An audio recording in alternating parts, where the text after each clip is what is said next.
முருகப்பெருமானுக்கு மொத்தம் 3 மயில்கள் இருக்கிறது. உலகத்தை வலம் வருவதற்காக பிரணவத்தை மயிலாக்கி பிரணவ மயிலோடு உலகத்தை வலம் வந்தார். அதுதான் முதல் மயில். அதற்கு மந்திர மயில் அப்படின்னு பேர்.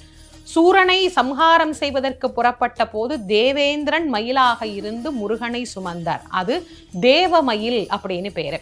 அசுரனை சம்ஹாரம் பண்ணின பிறகு சூரன் சேவலாகவும் மயிலாகவும் மாறி முருகப்பெருமானை தாங்கி கொண்டார். அந்த மயிலுக்கு அசுரமயில் அப்படின்னு பேரு. ஆக 3 மயில்ல ஏறி வரக்கூடியவர் முருகன். இது எல்லாத்துக்கும் மேல நம்முடைய மனதை முருகன் ஏறுவதற்கு தகுதியான மயிலாக நாம் மாற்றிக்கொண்டால் நம் மனத்தின் மீதும் அவன் எழுந்தருளி நமக்கு அருள் புரிவார். அதனால்தான் அருணகிரிநாதர் சொன்னார், ஏறுவதற்கு தகுதியுடைய மயிலாக என்னுடைய மனத்தை நீ மாற்றித் தருக, அதில் நீ விளையாடி அருளுக அப்படின்னு முருகப்பெருமான் கிட்ட விண்ணப்பம் செய்கிறார்.